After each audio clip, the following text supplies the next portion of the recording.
The Denny J Show. Zvanga zviri downtown uptown itidzwe nyaya dzacho dzese narrative ndaichidwe kana mchida kutipisa deep ndaipidwe make you spill a bean if you know what I mean hande It's time! Ladies and gentlemen, it's the Denny J Show.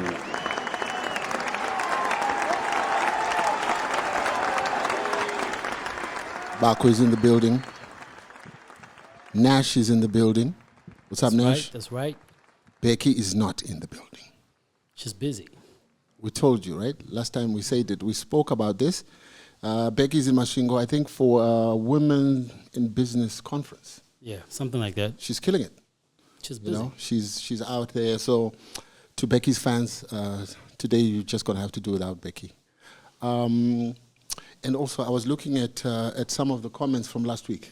Last week's show was nice, right? Yeah. And we actually happened to come back this week, which is good. So we're back. Yeah, we're back. There are some comments. No, I think the bulk of the comments last time were about the information we said on the show about Winky D, the Winky D show. And some of them were inconsistent with what really happened because it was a developing story, right? So we did explain that in the comment section, that some of the information was not entirely correct, and that was because we shot the episode the morning after the event had happened, right? Yeah. So information was coming in dribs and drabs. So people were quick to say, no, that is incorrect. That is, we do apologize for any incorrectness that we highlighted on that show. But it was really just something that came up while we were shooting the episode. But even up to now, there hasn't been a statement, right? Yeah, no, not yet. About what happened to the Winky D show in Chitungwiza, which is very odd. So we still wait for that, and then when it does come, then maybe we can have a proper discussion about it. Yeah. Today is a very special day. I think it's a very, very, very, very special day. This is the interview. Yeah. That We've been trying to get a hold of this man. He's not actually. It's not that difficult to get a hold of if he's got an open door policy, and we managed to get a hold of him, and he was okay with doing the interview with us. So it's going to be a good one. And please just tell them that you called him yesterday. Yeah, I called him yesterday, and then I spoke to him, and I thought we were going to do this interview in 7 days or something, but or in a month. Yeah, but he made time for us. Yeah. He made time for us, and we really appreciate it. Ladies and gentlemen, the mayor of this... No, let's do it properly, right? Yeah. His worship. Yes. The mayor of the City of Harare.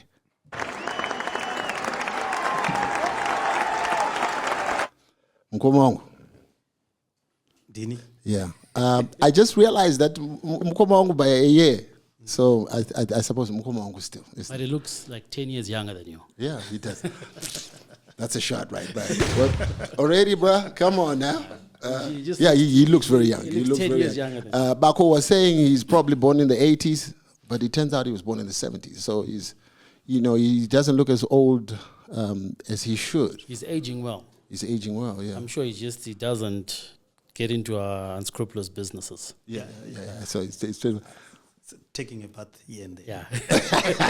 That's good. It's very important. The bath is very important. You look like the mayor when you get to his age. Mm-hmm. We are very excited to have you on the show, and we have lots to talk about.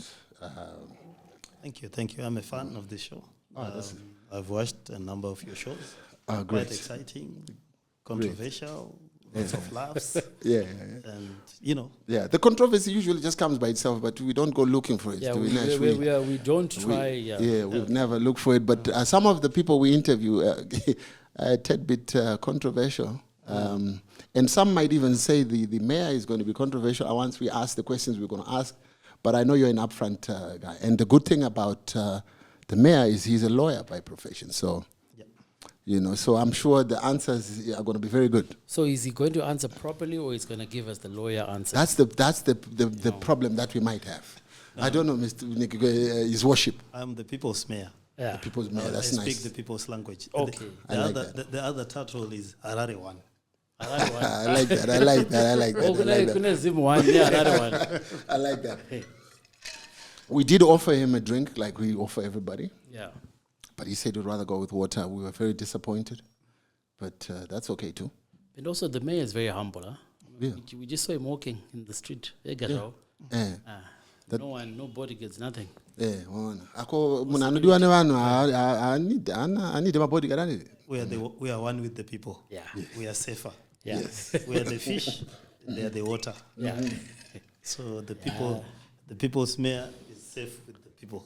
That's it. That's great. So let's dive straight into it. Councillor Mafume. I don't know how we address you. We can't keep addressing you as his worship, right? That becomes hectic. Can we call you Mkoma, bro, Councillor Mafume? That works. Yes. One. Yeah. Harare one. Harare one. Yeah, let's do Harare one. Harare one is. I like Harare one. I personally like another one. Yeah. That's nice. City Park, right? City parking. City Park, Yashunguru Zavanu, Mayor, town. I was talking to Nash. I don't even go to town anymore. You know, sometimes you want to go to the bank, to the ATM, but you know, you just feel like there's vouchers all over, just waiting to pounce on you and get you to pay $132.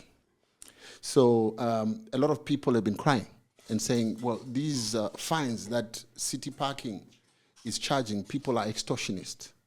Because I'll tell you, like, if I get into a parking slot and I'm going for a meeting and I pay $1, okay, $1 for parking, I'm assuming it will take me about 60 minutes to do what I need to do. And for some reason, things sometimes take longer. You know, you could be in a meeting, you could be in a queue, and then you come back and then your car is clamped. So $1, a violation of $1 can easily get you to pay $132. This can't be fair, your worship. Yeah. I've heard the complaints. Those are it's rather punitive, right? And I agree with people. We know that fines are supposed to be deterrent and punitive by their very nature, but proportional. But proportional in the context that we are at. So look, we have had the concerns of the motoring public. We have tried to address them in a variety of ways. These were, they come about. The 132 comes about. It's a combination of things, like a cocktail of issues. We've got what we call bylaws. Okay. So the bylaws are called the clamping and towing bylaws. So they have a charge for each activity. So you've got a charge for each penalty. There are about 19 or so traffic bylaws, where if you commit any of them, double parking, parking where it's not allowed, obstructing at a cycle track, the list goes on, standing. And those offenses, they attract a $50 fine. Right. But then in order for them to get you to pay, customarily they clamp you initially. If they clamp you and after a period, then they tow the vehicle away. Right. So now the charges that come with clamping and towing is what then adds to the fine or to the amount that is going to be paid by an individual, including, of course, VAT, because you pay VAT on that process. So what we have had to do, so these fines have been there since 2021, 2020, almost in every budget. And they vary depending on the strength of the US dollar or the bond in relation to the US dollar. So they are based with the US dollar. So now we've come to where we are, where there was a robust implementation. As you know, as the mayor, it's a, matavira iti namu yedu ndiye mudzanga ukuyakarumwa uku inodi inotsva. When there is congestion in town, when businesses are saying people are hogging their parking spaces, someone will come with their car, park right in front of a departmental store, and proceed to sell the things that are being sold in the departmental store. So they'll start selling perfume, shoes, and some of them have gone to the extent, if you go to areas like Westgate, they've gone to the extent of selling almost every item that is being sold in the departmental store, Yes. liquor stores and everything. Yeah. So, you've got businesses complaining that, look, people are hogging the parking spaces, and we are no longer getting business. And then also, the parking spaces are not fast moving, and many of the business in town rely on fast moving business. People need to get in, they go out. In other cities, they actually used to have loitering laws, but because of our fight for independence and stuff like that, we developed an aversion to loitering laws or even jaywalking laws. So if you are driving in town right now, you will see that people are it's a swarm of people walking. They cross anyway and everywhere. Yeah. So in other cities, if you jaywalk, you're liable to be fined. I know you're well traveled. Yeah. You just don't decide that I'm now crossing the road, and you make a U-turn diagonally across the road. But here we have developed a laissez-faire attitude. But you then get pictures of the congestion, of the parking lots, of areas that are not being cleaned, and people say, where is enforcement? Right. Then when you then give an order to enforce, there's a bit of overzealousness. So I believe in this case, our marshals from City Park were overzealous. And I quite agree with the motoring public that their overzealousness became problematic. One, because for the one who has not paid a parking ticket, I mean, that's a different story altogether. Yes. That person has no intention of paying. But there are those who would have paid the dollar, and then they go into a meeting or into a prayer session. Prayers, you can't tell the pastor, can you stop the afternoon prayer when he feels like, he needs to bless you.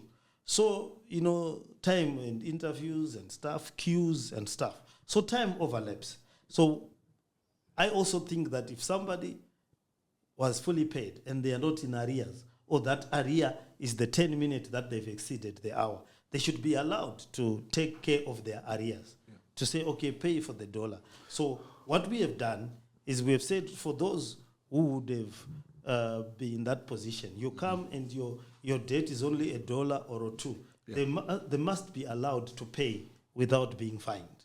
Okay? So, they can pay their arrears. If they've developed an arrear of $2, they pay it. If it's an arrears of $3, they pay it. So that's about 3 hours or so. Yeah. But there are moments when, you go and you park your car and then you look for a marshal. There's no marshal. Because some of these marshals are having to man lots of bays. Yeah. And sometimes you park here, you're going for your meeting, you're in a rush. You park, you look for the marshal, you can't find the marshal, but business has to go on. You know. And then you end up going, you come back, your car is clamped. Yeah, the solution to that is two ways. We are going to have to increase the number of marshals and their visibility. So that's one. But secondly, we need to move to a smart city. Right. Most of our processes are too analog. We rely too much on the physical person. What we need to do is to promote our e-platforms. Like, you can pay this fee using *192#, *192#, which is an EcoCash or EcoNet platform, where if you do that, you pay. It will even alert you if you are in your meeting that there are $1 that you paid is about to expire. Can you add another $1? So we are going to popularize that. I think the issue was that people were not aware. I think even you was not aware of the *192#. So we've asked City Park and our city people to popularize that. So people will not have to wait for that. On those who are paying the US dollar, because our parking fee is fairly standard and fairly reasonable. It's just 900 bond or $1. Yeah. So we will try to solve it that way, so that there is no incapacity to pay. And we have also asked them to be a bit flexible. If somebody comes and says, look, I was looking for you, I came last hour, I'm here to pay for this hour and for the 2 hours that I've been there, that you have recorded, allow that person to pay. Yeah. So I think it was 2 days ago when you brought out a press release when this matter first came out. And you were talking about grace periods. You did not say much about the actual amount, but you were talking grace periods. The bulk of the people in Harare have a problem with the amount of 132. Yeah. $132 is a lot of money. Very few people even earn that sort of money. So it comes out off as being very insensitive that the city can come up with that figure. Is there a formula that was used to come up with the figure of 132? The figure is a cumulation of issues. Right. So you've got the $50 fine, you've got the $65 clamping charge, then you add them all up, they give you, with VAT, they give you the 132. But you will agree that clamping and unclamping at $65 plus VAT is a lot of money. No, it's a lot of money. I quite agree with you. Yeah. That's why for now we have suspended, except for extreme cases, the clamping. We will remain with the fine. Right. But the clamping can only be done in the extremest of cases. Right. So people must be allowed to pay the fine that they have accrued. Why we say, for those, if it's a parking violation, we'll allow you to pay the arrears. So you're not going to pay a fine.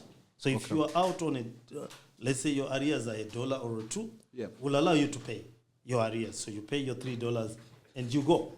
But there are other violations that are traffic nature.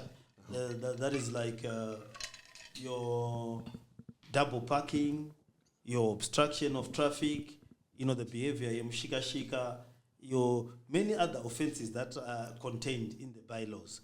Right. Those ones, you are fined for that activity. We will not clamp you again, or will not charge you for clamping. Well, we might clamp you for not, so that you don't run away. But we will not charge you for that clamping. Right. We'll allow you to pay the fine. So if it's paid within the same day, that fine, then we will not charge you the clamping charge, notwithstanding that you have been clamped. Right. So that then removes that $65 element, and then leaves us with the $50 issue plus VAT, so that a person then pays that one. But that's not the end of the story. Right. We are also we are taking the advice on how we are able to reduce even that $50 fine. To put it, for instance, at let's say $30, then put the clamping fee at, say, for instance, $25, so that we then have something that's below 60 or just around about $70 dollars. So that we are going to do the legal processes that are necessary to do that. It might involve the supplementary budget. If it doesn't involve a supplementary budget, under the advisement of our lawyers, we will then just implement it so that there is a reduction using a simple council resolution. But Mayor, how long is this going to take? Because when you guys speak, it'll take 6 years. No. I'm going to call for a special council meeting this week to deal with this issue. The next week, but one. We will have dealt with it. October 50. The issue, these are voluntary offences. What we expect in a city is that people do not want to commit offences. Yeah. Mm-hmm. But should they do, we try to make it punitive, but also not extortionist. So I as the mayor, I'm looking forward to a situation where people do not infringe on because it's very simple to pay for parking. It's 900 RTGS. Yes. You pay 1,800, you've got 2 hours. You pay 3,000 something, a bond, you've got 3 hours. So surely it is good planning to just pay for that, so that at least we don't have to punish you.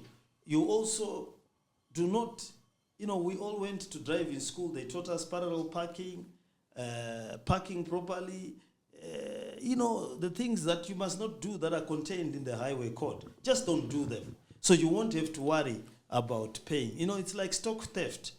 Stock theft includes even a chicken. If you steal a chicken, you get 9 years, you understand? One hugo. Yeah. Because it's stock theft. Yeah. So you cannot complain that, stealing a chicken you have caused problems for me. It's now 9 years. It's like a gram of gold. It's 5 years automatic. 1 gram or something. So you have to then say, look, okay, we understand. Let's not punish people, but let's not do these things that are not required of us to do. Let's just, pay for the parking. It's $1. It's 900 bond. And if you pay it, if you think your meeting is going to overlap, you pay for 2 hours. Yeah. That's it. If you go park at another place, that ticket is still valid for that particular place. So we hope that, but after this, we have reduced the fines to the public outcry and also our own objective assessment of the situation. Plus, it's also not good for you in an election year to be seen to be anti-people. Yes. Look, we are the People's Council. I am the People's Mayor. And whatever I do is governed by what the citizens ask. Part of my key performance areas is citizen satisfaction. So the satisfaction index is a part and parcel of what I am judged on.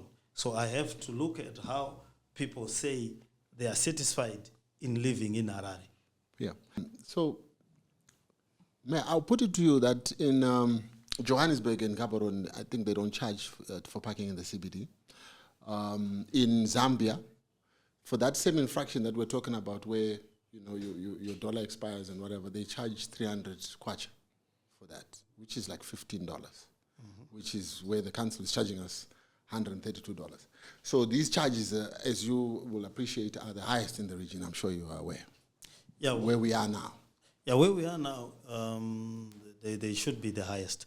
But I'll say they charge 15 kwacha for the fine. Yeah. They then should have a towing, a clamping charge, and then they will have a towing charge. Remember, we adopted these systems from the same British system. So most of our laws, word for word, are similar.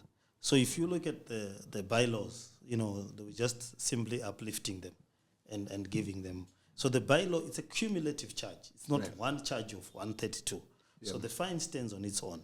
So what we are going to be doing is we will not implement the clamping charge. We'll just implement the fine for now. But in the shortest possible time, we are then going to reduce the fine. We will look at the regional and international standards. The issue of parking in South African cities, that's where we got the system. Yeah. Remember, it was called Easy Park. Easy Park is a South African company that does parking for municipalities. So this system, we actually got it from South Africa.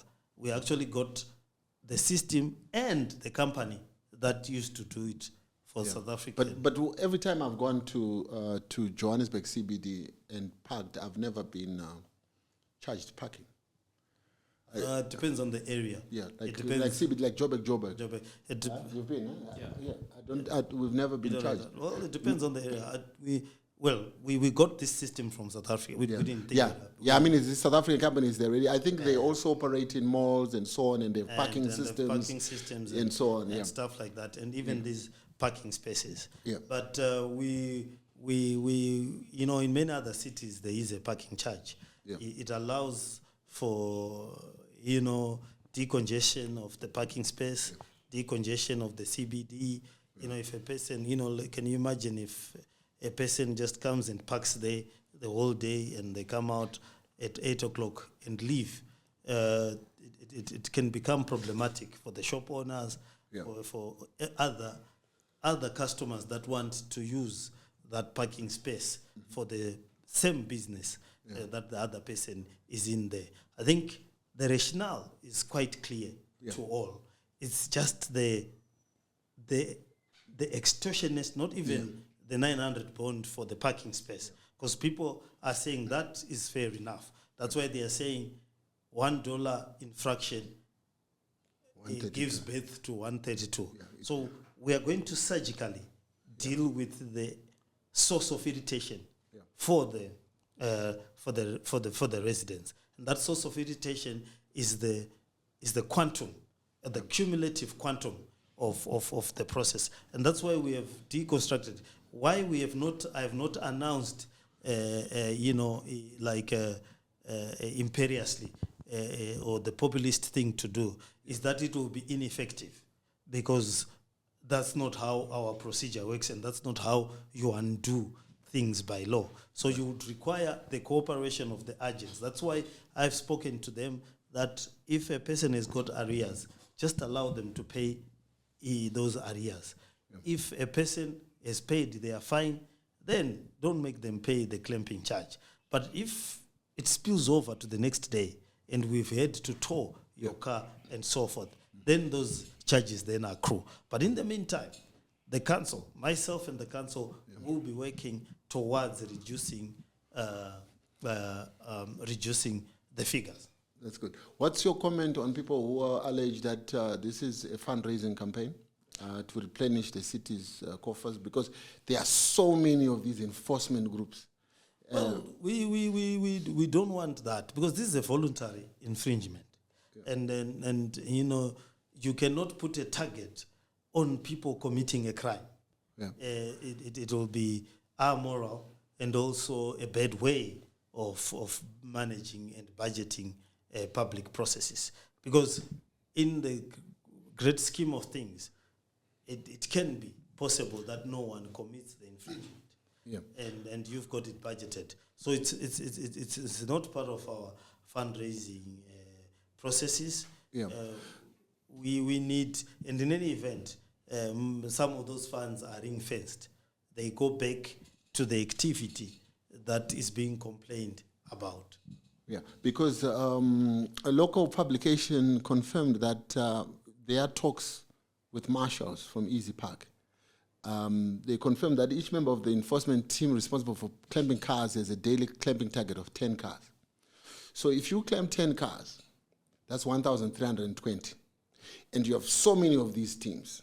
Would you not agree that the city has made lots of money through this particular process? Well, it could, but it has stopped. That's why I was saying the danger, because we certainly did not give in any of our resolutions as the policymakers such a target. If anyone developed those targets from hell, as I would call them, it was really malicious and surely not the intention of the policymaker in putting this system in place, because you cannot quantify and try to target a crime. What if people don't commit it? Are you going to force them to commit the crime? It becomes something else. So what we want to do is to create a situation where if this has to be done, there must be a reason why you get clamped.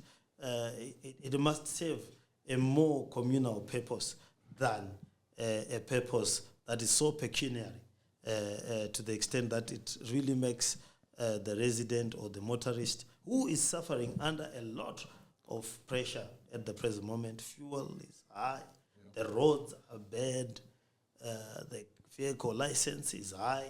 So there's a lot that a motorist is going through. And we cannot add to the woes of a motorist by creating a pecuniary target or putting a target on the crime. Okay. So put simply, you don't believe that there are targets that are being set? Yeah. If anyone has set that is the highest level of malice, and that is not a way to manage these processes. There's another way that you can monitor the performance of the staff without resorting to direct pressure on the staff to then hunt down the unsuspecting motorist, as if a motorist drives out of their house hell-bent on committing a traffic offense one way or the other. Right. Coming to the dollar charge per hour, I think the issue that we are having here, some people are complaining that if you want to go to the bank and you're there for 5 minutes, why are you being charged for 1 hour? And I think it comes back also, there was a similar outcry when mobile networks were charging, 1 minute. There was no per second billing, if you remember, when they first started. You would just be charged for a minute, even if you spoke for 2 seconds or 10 seconds. So what do you think the council can do to mitigate this? I know there is a case before the courts. A lawyer, I think he's a lawyer, his name is James Majatame, who's suing the council over the calculation of parking fees in 1 hour blocks. Yeah, what we can do, I'm sure it's conceivable to do per second calculation or for the time spent. Or per minute. Per minute. Because if you are in a parking bay and you spend 5 minutes and then you go to another parking bay, the system should be able to credit you for the hour. I know we are able to do that. If it's within the hour, the traffic attendant looks at your ticket. So if you move from one ticket to another, the challenge that you bring about is that, okay, what if I move out of town altogether? Yeah, I just go to the bank and then I'm done. And we'll try to see, because I'm sure there's a way where the technology can work in such a way that it acknowledges that you were there for 30 minutes and therefore, either you still have a credit of $1 or you've been made to pay, maybe because of the change situation. Probably people can credit you for the time that you have spent. I'm sure there are software and technologies that can do that. Yeah. So that would be good if you worked on that, because the council is currently being sued for this, and it makes sense from a consumer perspective. Well, it makes sense. You want, it's the user pay principle. Yeah. You want to pay for what you are using. Yes. You are not interested in paying an excess. Yeah. And that becomes a forced donation, as it were. And you might not be in the mood to be donating to a city council, and to our city council in particular. Right. Let's come to refuse collection. Many neighborhoods are complaining that the city council is not taking litter. It's going for weeks and months depending on which neighborhood you're in. What is the council doing to solve this problem? Yeah, we've launched a program called Harare. Yeah. The litter problem has bedeviled us for quite some time. Yeah. And we've launched a program called Harare. One, they call it solid waste management in terms of their terminology. So the solid waste management, our system has remained a bit behind in terms of recycling and sorting out of solid waste. We kind of use one bin to put everything in there and take it to a truck. The truck takes it to Pomona landfill. Right. We try to create a landfill. Solid waste management has moved from that rudimentary. That process creates pressure because it says everything that is being thrown out of a household is rubbish, right? Which might not necessarily be the case. Some are plastics, some are paper, some are metal. So these are recyclable materials, and some is biodegradable, your food and so forth. So we need to be able to be sorting out this waste in that regard. Now, this model demands that we have what we call compactors and tipper trucks. Yeah. We need about 40 compactors for the City of Harare. At some given time, there are only about 20 working, and they can go down to 25. The roads are bad. The wear and tear is huge. The distances that they have to travel, some of them have to travel 100 kilometers from where they're coming from to Pomona. And that truck will not be able to do many trips. So we are setting up a system of intermediary stations so that we can sort. And we're trying to recalibrate our solid waste management system so that we can sort it out. We have paper in one place, plastic in another place, metal in another place, and other toxic and other issues elsewhere, biodegradable in another place, so that we recycle this waste. It's not sustainable to try and pick it. So what do we have to do? We have to buy more trucks. We need 50 trucks for Harare to function properly. That is compactors, the things that take and you put and compact the thing. Then we need about 20 tipper trucks. We've got about 11 tipper trucks for the waste management. And these and front-end loaders, this has to get rid of the illegal dumps, of which there are 610 illegal dumps that are there in the city and counting. So we need to get rid of those, using those tipper trucks, and bring about a better waste management that recognizes waste as recyclable, reusable, and also contributes to the economy of the city and leaves the place clean. Yeah. So obviously, the city does not have this money to buy these compactors, I would presume, right? Yeah, the money is in short supply, but ironically, we paid for 15 trucks, and we paid the contractor. The money went to the Reserve Bank. The Reserve Bank didn't give us the foreign currency. So our trucks are stuck in South Africa, the 15 of them. We can't bring them forward because the money, money happened. Okay. Money happens. So are these trucks technically yours where they are? Yeah, we bought them. The supplier is knocking on my door every day, the local supplier, to say, the trucks, if you give us the foreign currency component, the Reserve Bank gives us, we will give you the compactors. Then we need devolution funds. The local government, we had an argument over the devolution funds. Devolution funds for Harare are not coming. And we budget tipper trucks and compactors using that devolution funds. And then we've got the Zim dollar component, but we'll need the US dollar component from the Reserve Bank to augment or to give to our contractors so that they can give us the extra compactors.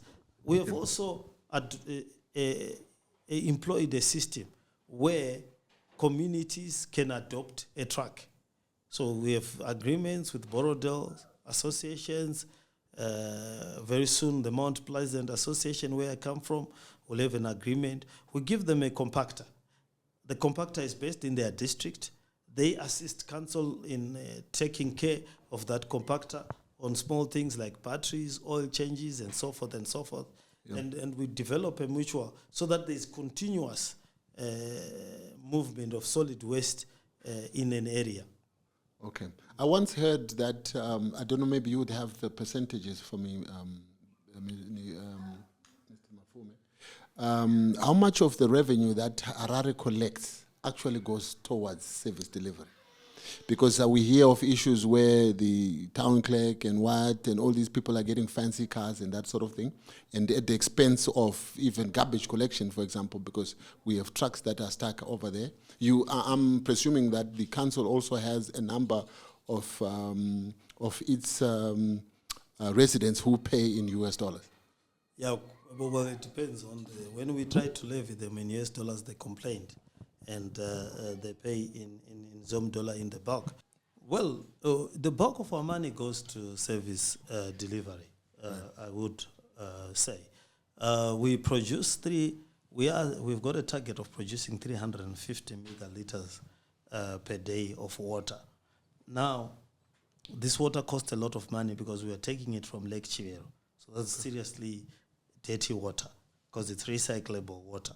So we use over a cocktail of chemicals, and they cost a lot of money. We spend about $5 million US per month on just chemicals alone. To pump that water from Morton Jeffries, we need about 24 megawatts, and we pay ZESA. If we don't pay ZESA, they shut it out. They shut us out. We've got over 45 clinics, 13 polyclinics.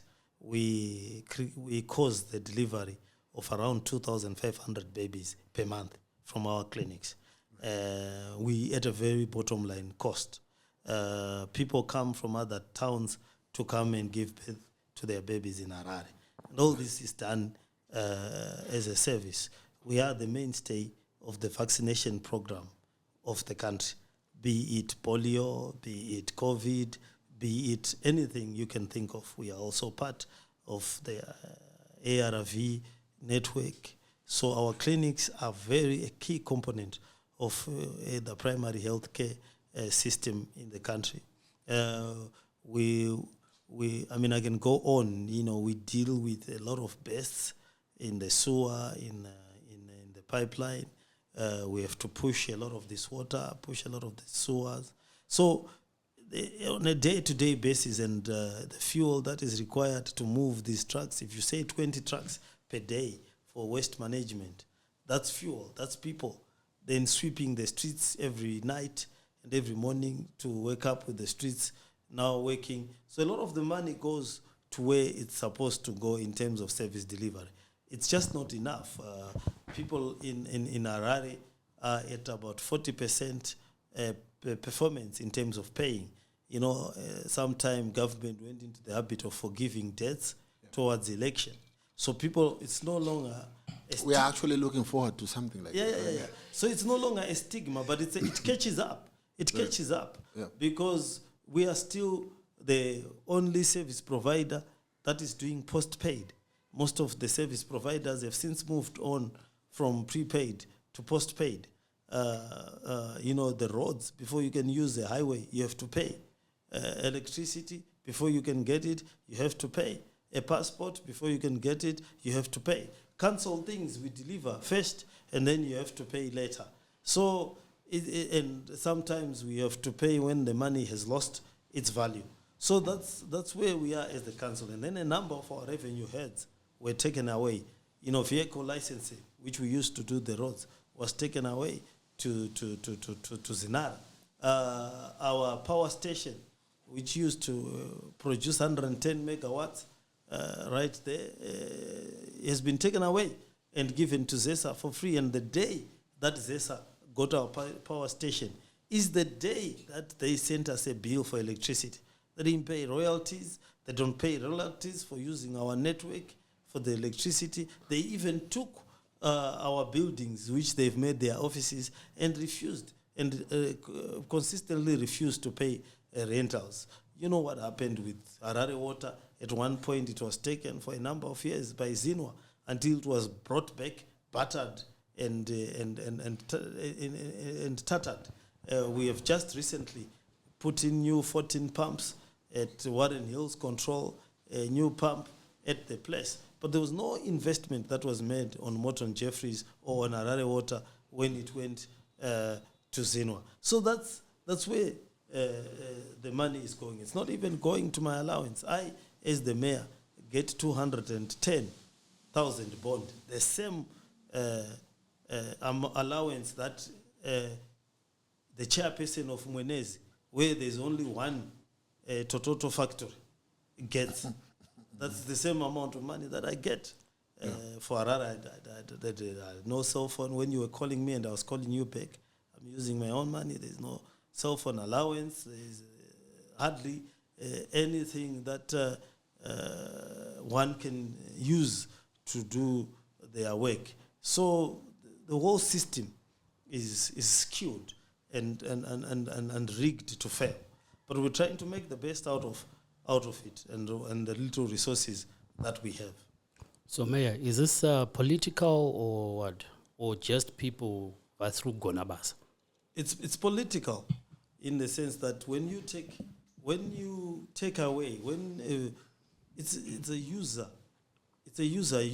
user pays principle. When you take vehicle licenses from City Council, which is a road authority, what do you expect them to make the roads with? And you bring in 2 million. I've made this example. Harare motorists pay $20 per quarter as vehicle license. That is, and they are, into our own estimation, there are 800,000 cars in Harare. So that should be a figure of $64 million that Harare motorists pay. We get from Zinara every year 2 million. Last year, but one, we actually got 1.4 million US. Where is the rest of the 62 million US going? It was supposed to do the roads. I would have done our quarry. I would have done an asphalt plant. I would have bought new road making equipment with that 62 million. So for the past 5 years, Zinara has been taking our 62 million without accounting. Not only do they take that, there's the fuel levy. Most of the fuel is used here in Harare. We get zero. Since last time we got something from the fuel levy was in 2015, thereabout. We get nothing. There's carbon tax. Most of the pollution happens here in Harare. We don't get a share of the carbon tax so that we can deal with the issues of pollution and the roads. But yet everybody use the roads every day. So ironically, you pay to get into the highway. you pay to get out of the highway. But that money does not come to the city that you are going to enter into. So you pay to enter into Harare, you don't get the money. You pay to get out of Harare, Harare doesn't get the money. You were all smiles when you had the meeting with Zinara. What was the conclusion? Did you read out this charge sheet, and what did they say? Yeah, they agreed with me. They told me that the formula that they were using was a formula from 2000, which I call a formula from hell. And that formula needs to be redone because it's not the law.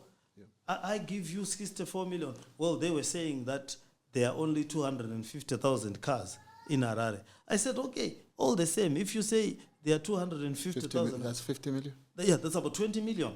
What 20 million? Yeah, you're giving me 2 million.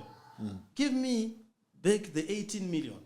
I will do my quarry, I will do my asphalt plant, and I'll be able to do the roads with the 18 million per year. Yeah. And so we agreed that we will get that. We agreed that we'll have a national stakeholders meeting.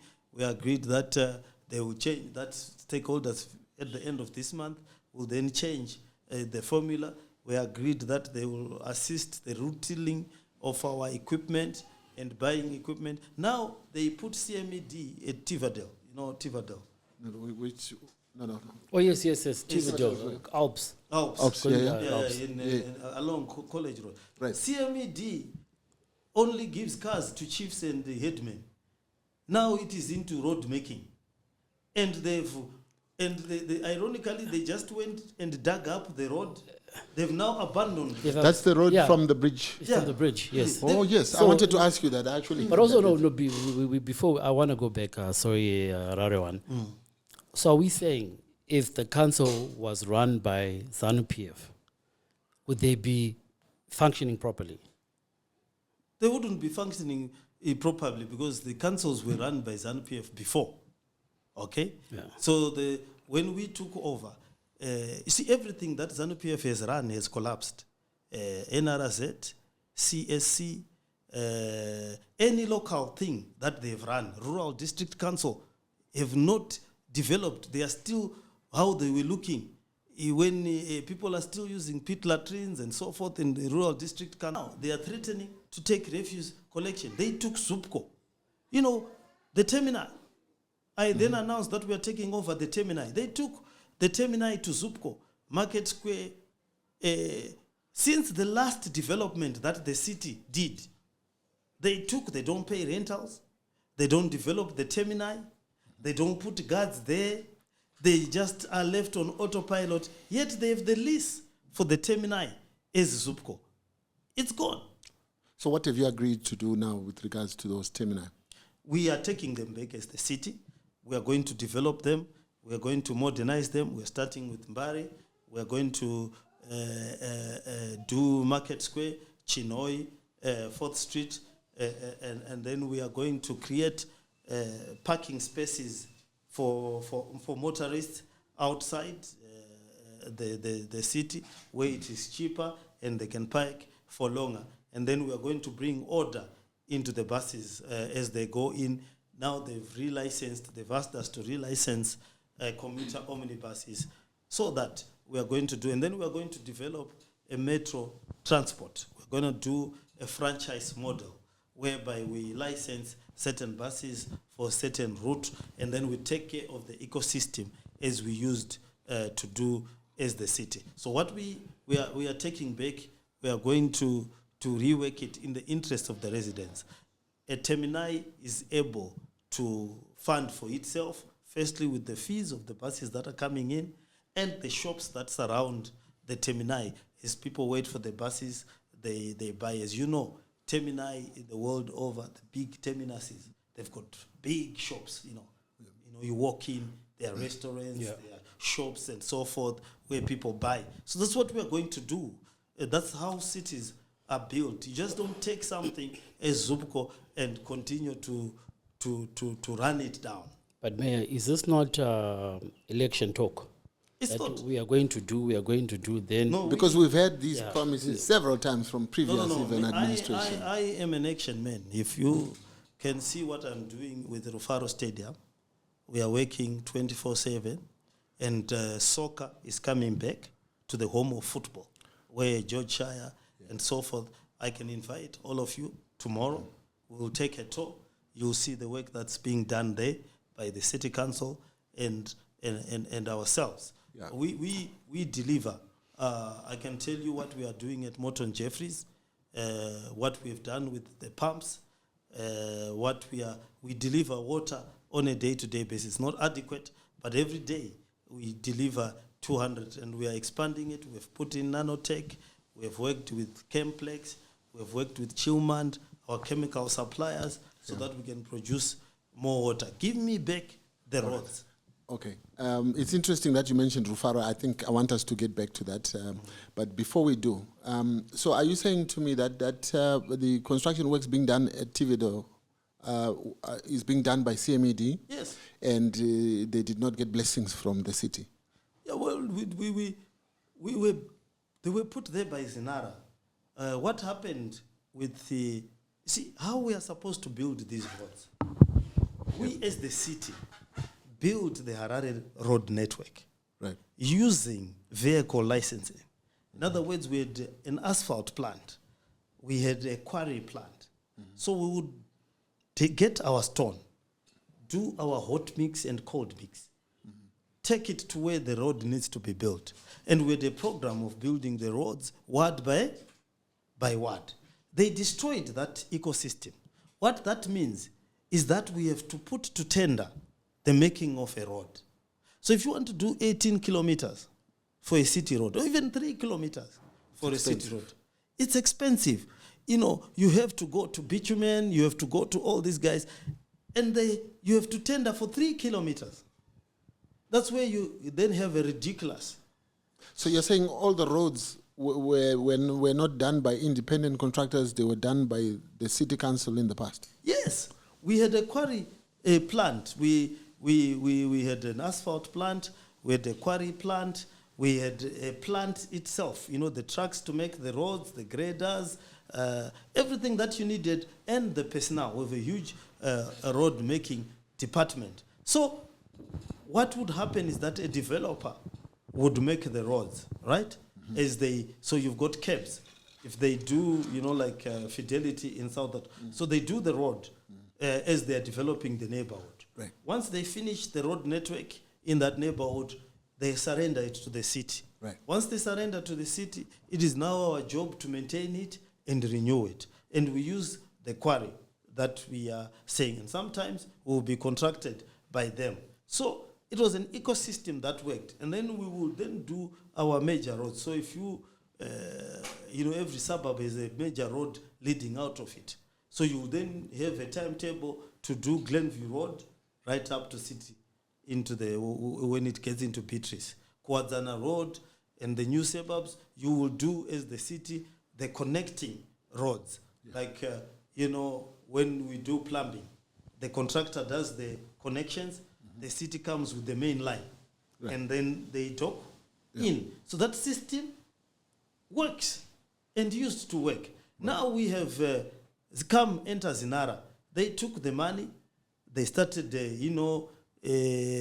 buying gyms, buying tickets for their mistresses, massages,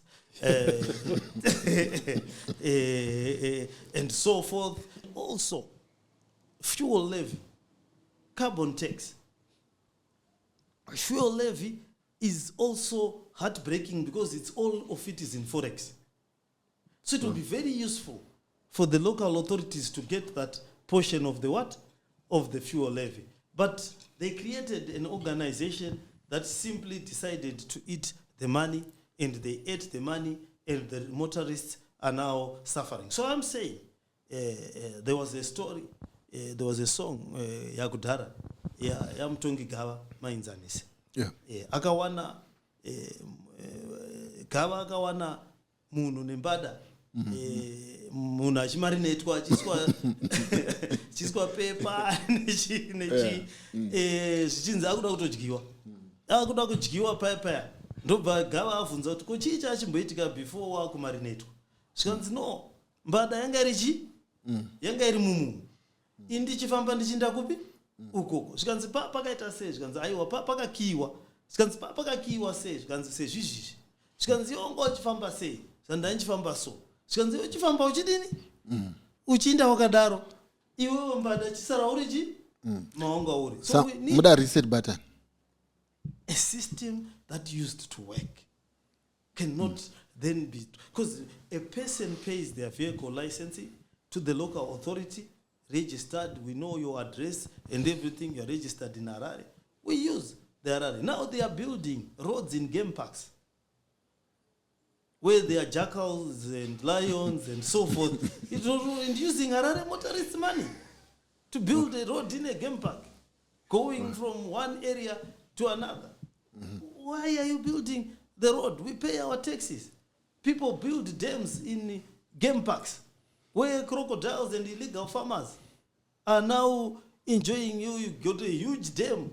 People don't know what to do. The water, you have cabinet ministers going to Toko Mkosi saying that at some point we'll be exporting water to South Africa.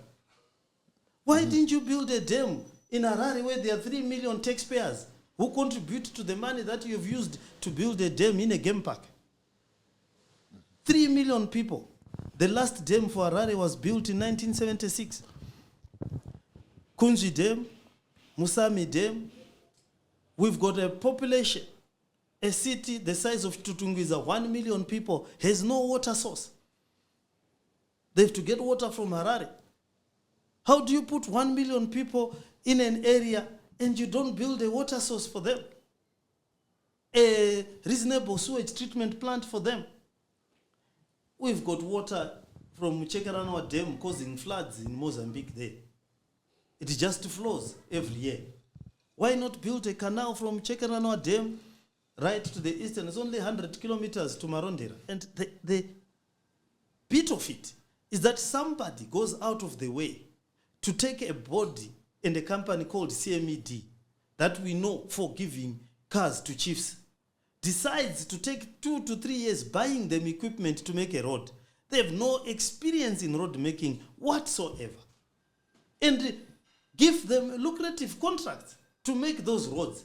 They have nothing to do with, it's a mechanized division for the state to give cars. So what can the city council do? Are you powerless to? That's why I brought them. That's why I complained bitterly until they come to my office. I'm going to take them to court and I'm going to raise this issue continuously until we restore factory settings. Okay, so I want to talk to you not as the mayor, but as a lawyer. Nowadays, the roads are messed up, and especially when it's raining and you're driving in a road you've never driven before, you're bound to come across potholes, and some of them are like craters. They're like really huge.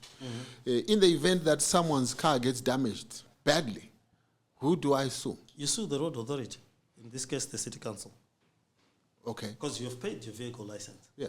And it has gone to God knows where. Yeah. But still, you are supposed, the road authority is supposed to keep drainage. So we can sue you as much as we can, and then you deal with the Zinara. I'll send the bills to Zinara. Send the summons so that they can understand what they are doing is nonsensical. Because someone once took them to court and won, right? Yeah, and you'll ladies win. back in the day. Yeah, you will win. But the process is tiring. Yeah, but you will win. I mean, how do you create a road?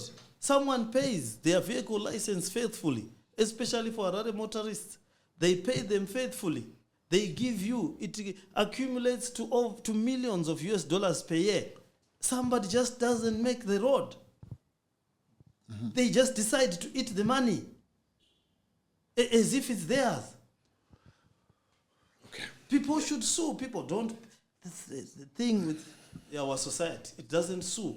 You sue us, we send it right to Zinara so that they can understand that it is illogical what it is that they're doing. Yeah. There's going to be a lot of summons. Yeah. Because we have a lot of people who... Yeah, we should sue our road, our cars. You know, you buy them. These are assets. You buy them. You want to travel. People have accidents. Lives are lost. Yeah. Let's go to the Pomona. I think some people are calling it Waste Gate. What is the situation now with regards to the Pomona deal? I know you fought very hard against it. You were we as a city council, we are not paying. We don't have the money. We were supposed to be paying $40 per ton per day with minimums. In other words, but how was this deal consummated? Your councillors must have been involved. No, at that time I was on my numerous suspensions and arrest, and I was not there. But your team? My team was recalled, remember? Yeah. It was before the by-election.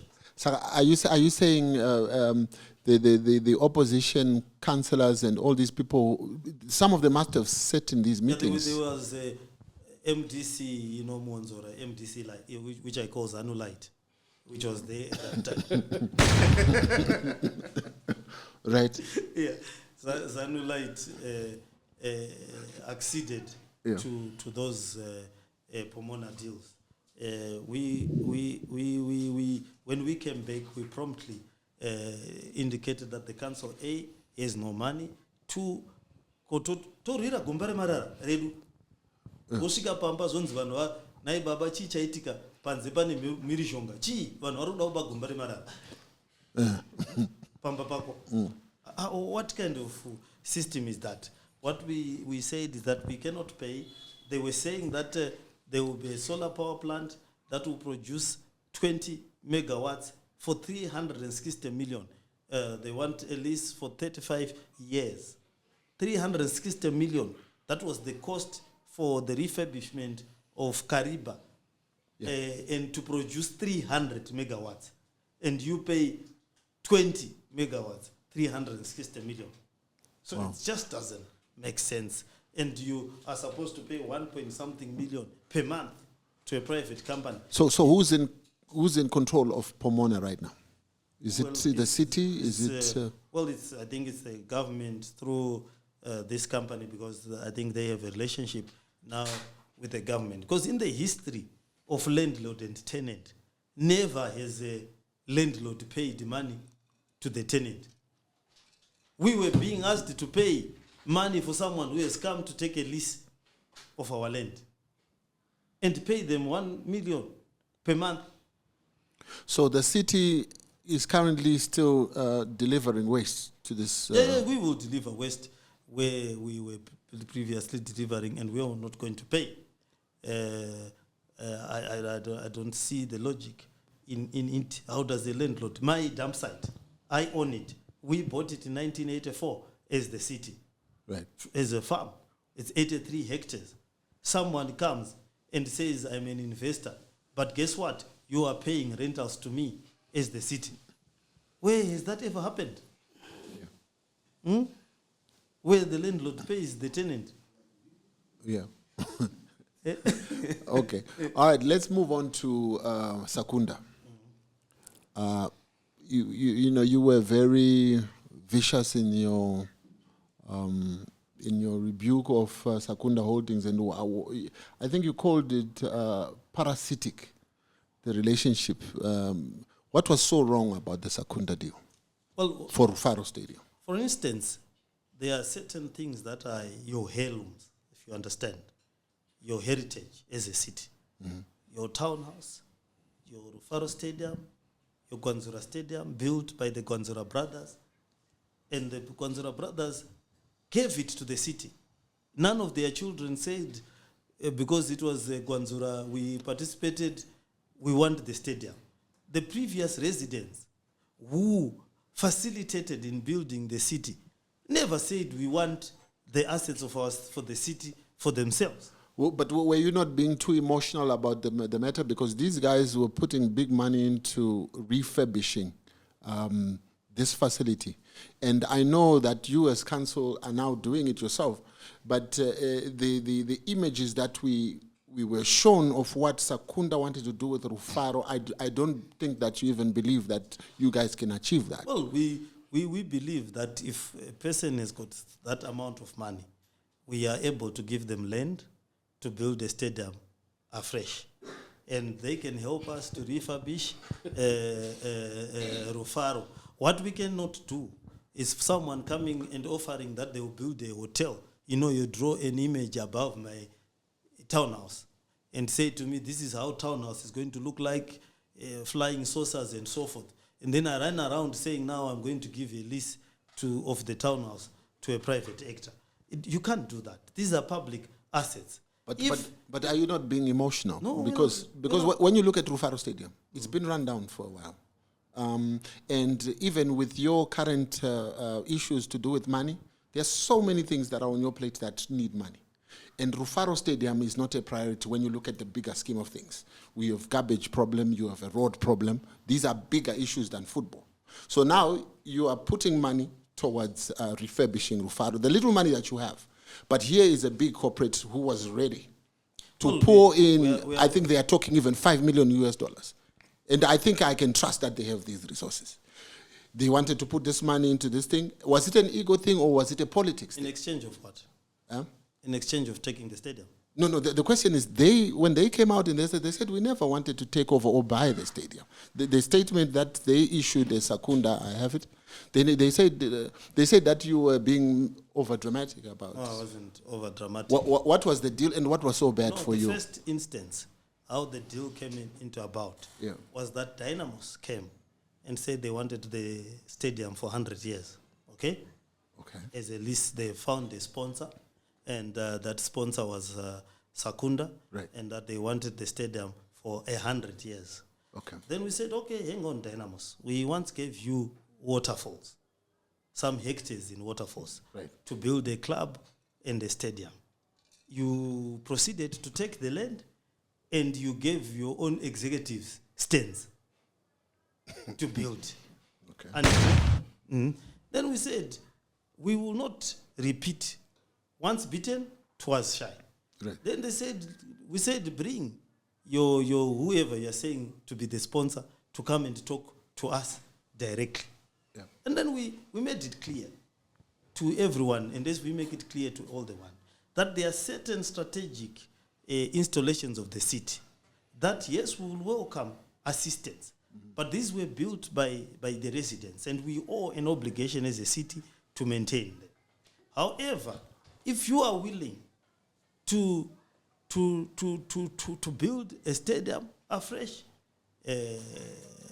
you want the land, and with the change that you are using to build the stadium, you assist us with Rufaro, then by all means we are going to give you the land. If they have that lots of money, we are able to do that. But what we cannot do is to give you these pieces of land for 50 years, 100 years.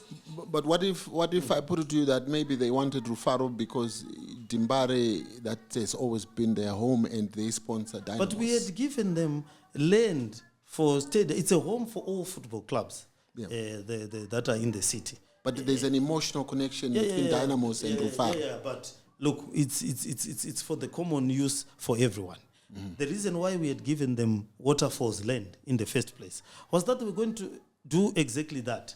Build a clubhouse, build a stadium, and so forth. But because it's Dynamos, we couldn't exactly follow them up and say, hey, Chizosa land yedu, cheetah say. Because, political. But what we can't do, with all due respect, is to repeat a process twice over. But the difference here is that you have a corporate who has the resources. How many years have they been sponsoring these clubs? Where are their world-class facilities? Even a simple clubhouse. But are you then saying that they don't have the capacity to deliver what they promised? I'm just saying what we see is what we judge. How many, the PSL, they've sponsored, I think 4 clubs. The only thing we have seen these clubs having are new buses and the new kits. So were you guided by the suspicion that they might not put the money in? We are guided by the fact that we have a fiduciary duty to the residents when we are taking care of the residents' property. We are not going, the residents are not going to expect an answer from us saying, we thought they were very rich, they were on TikTok showing their houses, and therefore we thought it was easy for them to build a stadium they bought this chief a car, they bought a Land Cruiser for this person. No, we have a fiduciary duty to the residents. These things you judge, you see, and say, okay, you guys, let's see what you have on your current levels of whatever you are doing. Then you end up seeing that there is nothing. Then you cannot surrender. Then you make a very generous offer, as we did, that there are areas that we wanted to build a stadium. We wanted to build a stadium at High Glen, closer to the high-density suburbs. You know, High Glen Stadium. We once put out pictures of the stadium ourselves. We also can put out beautiful pictures of stadium, 3D designs. Yeah. My friend. But you can think it Jesus Doris Chifamba. No, but from your various statements regarding the deadlock that you had with Sakunda, there was no mention of a suspicion that they didn't have the resources. I think it was more of I don't know whether it was a character clash or whatever it was, or an ego thing, because the Sakunda, we know that they support the ruling party. You, on the other hand, you know, are with the opposition party. No, politics. So a lot of people think that there was politics and as they said there was a lack of political will on your part. Yeah, no. There is political will. That's why we are now refurbishing the stadium. But the way you are doing it is not because 2 months. Okay, Mr. Mafume. Mr. Mafume, 2 months after the deal fell through, you suddenly came and you wanted to do it yourself. But what I'm saying is, you know, you have so much on your plate. We have so much on our plate. And putting money into a stadium is the last thing that you probably want to do. But we are putting money where we are supposed to put. Right now we are doing, the roads money is being taken. You see, the money that you're going to do a stadium is never going to do the roads. The residents must learn to understand that a city is made up of revenue heads. The roads money is being taken by Zinara, okay? And we are getting back 2 million out of 64 million. So that should be clear. But you do have other, I mean... Then the water money, we are using it to refurbish the Morton Jeffrey waterworks. The dams are all owned, the rivers and everything, they are all owned by the president. So Zinwa is the one that is to build the what? The dams. I told you what happened to our electricity money and our infrastructure. It was taken. So what we need to do is to learn to say that these things can be done by the residents themselves if they are allowed to control their revenue streams. But what we cannot do is to surrender things that we found that were already there, and surrender, and the next generations will then question us. So would you rather have a dilapidated Rufaro than a five-star Rufaro? We will rather give anyone an emudoka wekuwakama stadium land, which we have plenty. Pa National Sports Stadium paya pakawa kwa pa yanga iri land ye council. Pane National Sports Stadium isiri kutotambwa bhora izvozvi. But what if, for example, the person that wants to assist or wants to take over this thing has 5 million and maybe building a new stadium needs 20 million? Why can't they partner the city on Rufaro so that you use this money that you are currently putting in Rufaro towards fixing our potholes? No, the potholes will have to be fixed by Zinara money. But when we are crying, you see, this is internal. This is internal politics to you and Zinara. It's not Zinara. When I see a pothole, I see Mr. Mafume. No. The reason why I am conscientizing you, and you are as a citizen journalist, is that in other societies, they make a beeline. They don't wishy-washy on public funds. Okay, if a fund is for roads, it must go to roads. You cannot encourage a city council to verament money that is supposed to be used for clinics or for sports or for other heads, Vera meant it because there's somebody out there eating the people's money. And the very same people then say we are richer than you and come and cherry pick pieces of property from you. Okay? But it appears as though it's an emotional thing for you. No, wait. The way you describe You were the one who said Yeah. they are on the other side, isn't it? They are on the other side. The other side takes the road money. It takes the road money, then comes back and says, my friend, we've got a lot of money. We now want to buy your clinic. We now want to buy your stadium. After having taken your money. But with all due respect, they didn't take your money. You are talking it in a broader sense of I'm taking of it the ruling party. In the narrative, the narrative that you had set. Yeah. But what we are saying here, that sports is apolitical. Okay? Yeah. We must not bring politics into sports. We have a drug problem currently among our youth. Sport has been an escape route for many of our youths prominently. Talk about Benjani, Pinter in Lovu, the great names, Arlington Shereni, Matemba Ndlovu, Madinda, going all the way. Sports has been a key valve of uplifting certain youths with talent in our, Nomen Mapeza and so forth. Dr. Taoya Murewa. So what we are doing by dealing with our stadia is by no means dealing with a peripheral issue or a useless issue. It's a key issue in terms of uplifting youth and creating a sports economy in our city. And that is what we believe is our role. The wisdom of those that built the stadium in the 70s and said that this stadium is a stadium for the city. Yeah. We have to honor that stadium, honor that vision, and be able to continue with it. And that is what we are doing. So when you say to me that, road money is with Zinara, yes. Does it then imply that you are willing to overlook the potholes in my neighborhood because you don't have that money? It was taken by Zinara. Otherwise, the whole city is going to have craters. Look, while we wait for Zinara to own up. Look. We have to be serious as citizens. How do you allow an anonymous, unelected board to get your money, proceed to eat it?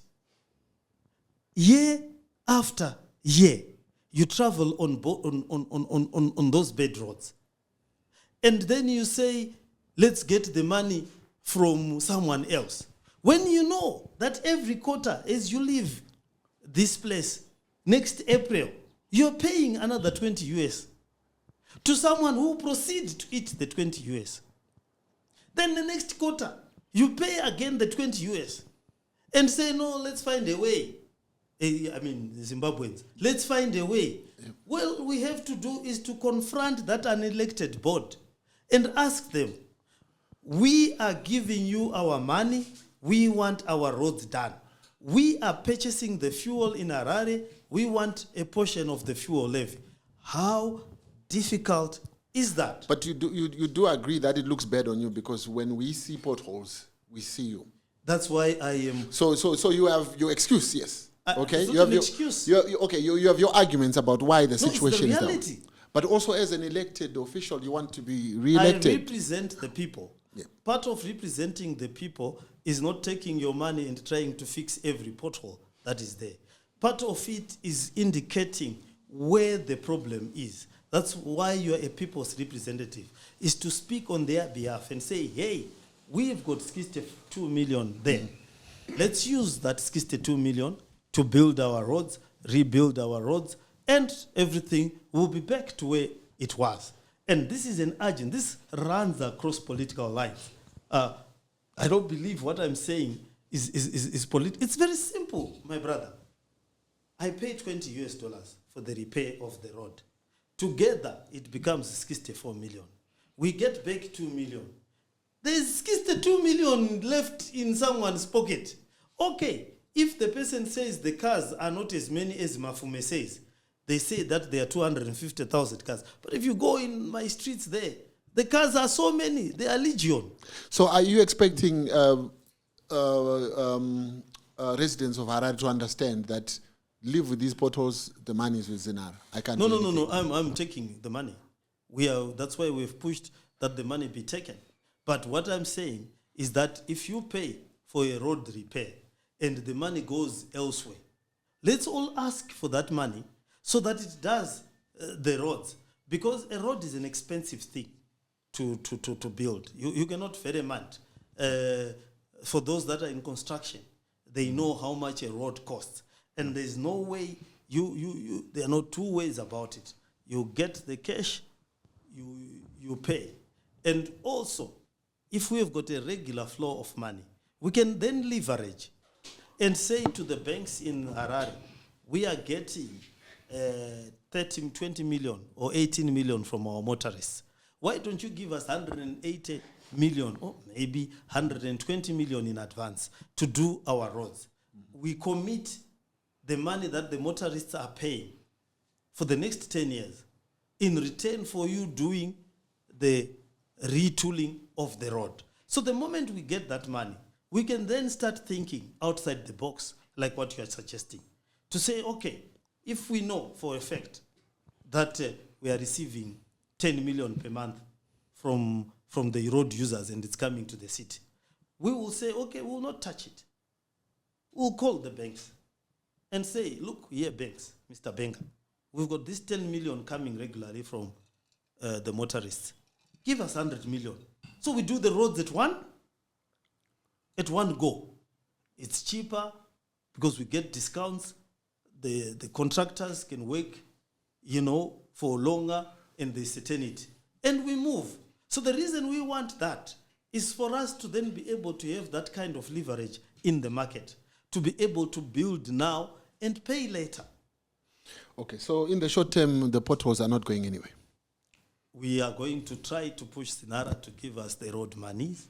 And once we get the money, we will make sure that every cent of it goes into road. So if Zinara doesn't release this money, the potholes are staying. If Zinara steals the money from us, then Zinara is stealing our roads.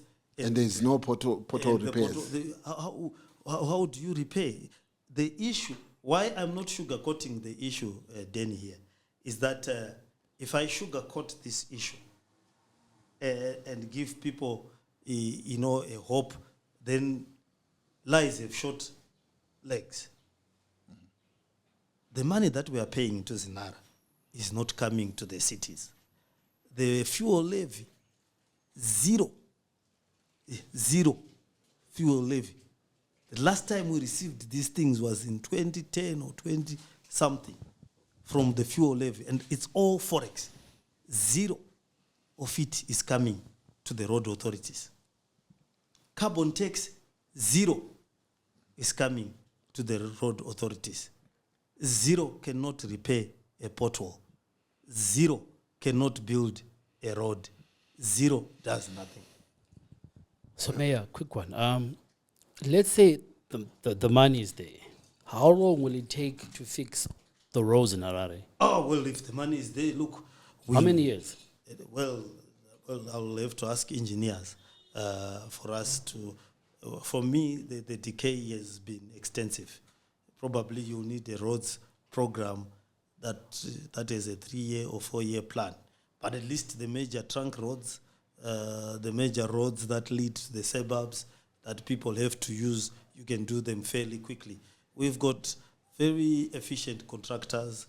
We've got very, people who are working. I mean, our engineers and technicians are the mainstay of the regional infrastructure development program. You find them in various countries, in Namibia, Botswana, and everything, and making the fantastic roads that we are all looking at. So I'm very confident in the workmanship and in our ability to design. Look at the Blawayo, the Plum Tree Mutare Road, where there was money. It was done fairly quickly. in terms of it being built. So we can do that, and we have the expertise. And we have to work 24/7. We can't run a country like a boarding school where people rush to go and sleep at 8 o'clock, and the only people awake are those drinking beer and those doing all-night prayers. We have to work 24/7 as a nation. That's what all other cities are doing.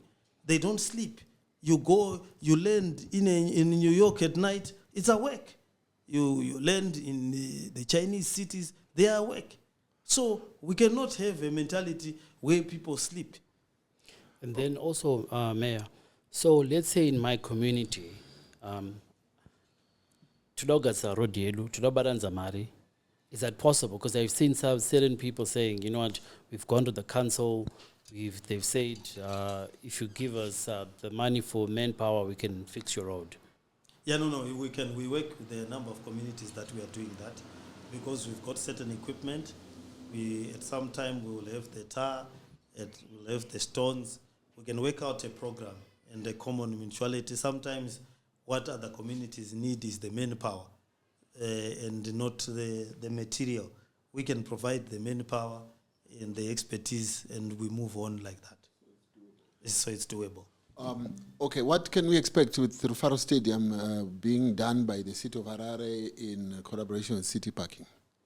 Is it going to be anything like the 3D pictures that we have in our heads? Well, we want to build a stadium that will be compliant with the international standards. That is the PSL, FIFA, CAF. and CAF standards. So you think you'll be able to do that within 4 or 5 weeks? Yeah. We need to be. That sounds very unrealistic, though. But why do Zimbabweans expect less of themselves? No, because of the state of the state. Yeah, but some of us are new people. That's why we are saying, give us this country to run the young people. We will build. The concrete structures at Rufaro are actually in a very bad state. Let me take you there. This is according to the team that came, the CAF team. No. Let me take you there. I've had my teams working 24/7. So they are working day and night. So what we are going to do, part of the problems were just a lack of attention to detail. The changing rooms were small. All we needed to do was to expand the changing rooms so that they can have 20 shower cubicles, so that each player, they don't have to wait in a queue while the other player is showering in the 3 showers that were there. And the turf, automatic turnstiles? The automatic turnstile, the turf, we engaged experts. We have laid the new topsoil that was recommended. We asked for, unofficially, from just guidance from guys that are doing the Royal Golf Club. Those are they're turf experts. That's it's in the top 10 golf courses in the world with a good turf. We asked them, they came, we gave them soil samples, they gave us an idea. We went to what you call it, these guys who do drip tech, who do irrigation. We bought the equipment there. We've got 4 bowls there. We will have sprinklers that come from the ground, doing the pitch, making it good. We'll do the interior decor of the changing rooms so that people can sit. Each player can have their own cubicle. There will be a TV. They can see what's happening. The referees, they will have their own showers. We'll have modern toilets. There are about 150 toilets there, toilet cubicles. We've removed those drop-down things. We've now put chambers there. Then we will do the bucket seats. Then we will do the Wi-Fi. There is liquid right around the stadium. They've got a cable that they put there. We will do the press rooms, the official outside. We will do the B arena, the practice pitch. There will be shops there. There will be a supermarket there. There will be betting shops. There will be all sorts of. It will be a multiplex where sports regalia is being sold. It will rival. It will be there with the stadium. Harare one is selling us dreams. Are these dreams realistic? That I can go with you. What we must understand is that what any other country can do, we can do. I've been to...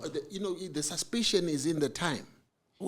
But why would it take you long to put 20 shower cubicles? Have you not built a house at your place? Have you not built a cottage at your place? Some of our But people... this is a stadium. Look, it is a building. Okay, we've got the expertise to do what needs to be done in the shortest possible time. We are not redoing the infrastructure. We are expanding the changing rooms. We are redoing the pitch.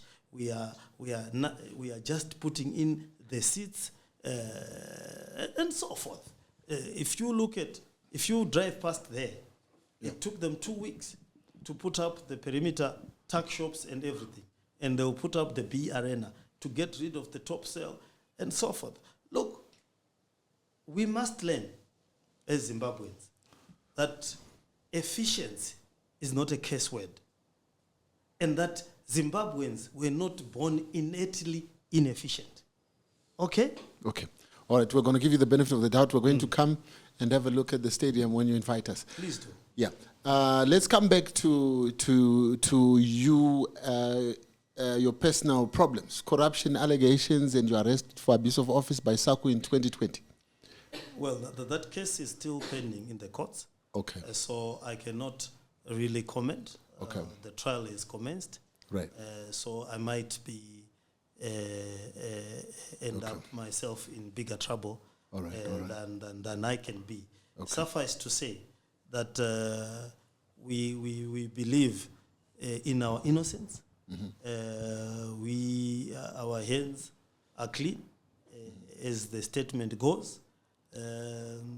We are vigorously, to the full extent permissible in the law, defending ourselves against those allegations. Right. We abhor corruption. The reason why we are in opposition and why we are poor and why we will continue on this path is because we believe that there is a better way that Zimbabweans can live, can benefit from their resources together without others taking advantage of them. But suffice to say, there were many attempts to remove me in the office. I was suspended a record 5 times. I was brought back to my office as the mayor. I was attempted to be recalled for a record 3 times, and I'm still standing. We believe that all these attempts were simply to ensure that I do not manage and to allow for the taking of the people's property as the attempts were being made. And we will vigorously defend the people. We are not accused of trying to take a whole dam site, 84 hectares. We are not accused of trying to take a whole stadium. We are not accused of trying to take a 20 million tender. We are not accused of all these multi-million dollar. We are accused of tiny infractions.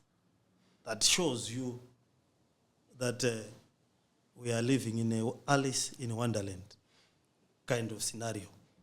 And Robo used to say, where the big thieves put the small thieves in jail. So you are a thief. Well, it is a figure Yeah, I know. of speech whereby we look at the weight of the accusations and trying to see where the balance of convenience lies. But suffice to say, look, it's still pending. I can't really comment. Yeah. And we have put out our defense. Right. It's of public record, and yeah, we go on. Thank you very much, Councillor Jacob Mafume, the Mayor of the City of Harare. Thank you for giving us this time. It was a very a fruitful conversation we had. We got to find out a lot of the other things that we don't know that happen behind the scenes. We wish you the best in your legal fights and in improving the city.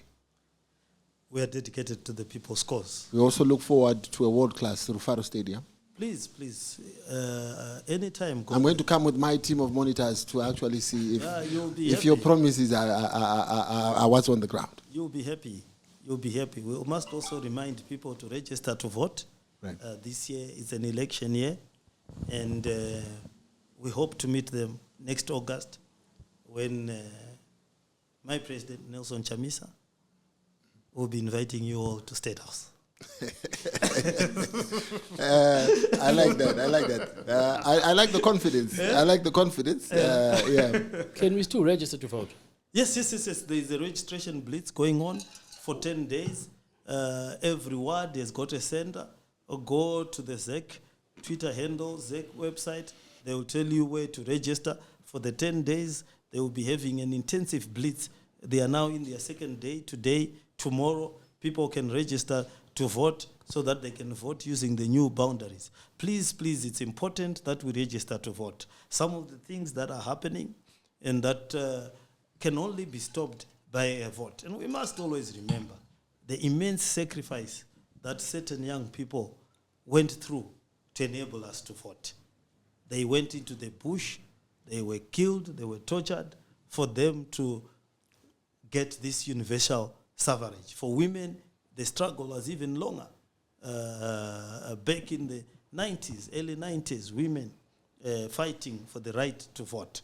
So, going in a queue, standing in a queue is a small sacrifice to make in this day and age for this fundamental, life-changing and country-changing right to vote. Thank you, Councillor and Mayor of the City of Harare. Thank you once again. Thank you. Ladies and gentlemen, that's been the Denny J Show. Be sure to like, subscribe, turn on notifications. Hit us up in the comment section. We are always looking out. Nash, is that it? Yeah, I mean, this was good, very informative. Yeah. Because, you know, the problem is when we're driving, right? Yeah. Some of us drive very fancy cars. Saka, Is that a shot? Okay. All right, yeah. so now, you know, when you're driving, man, hey, They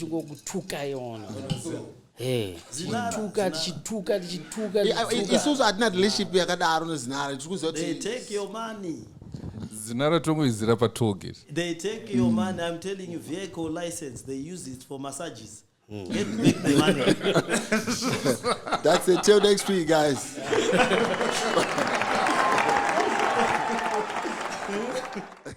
The Denny J Show. Zvanga zviri downtown uptown raitidzwe nyaya dzacho dzese narrative ndaichidwe kana mchida kutipisa deep ndaipidwe make you spill a bean if you know what I mean. Hande It's time!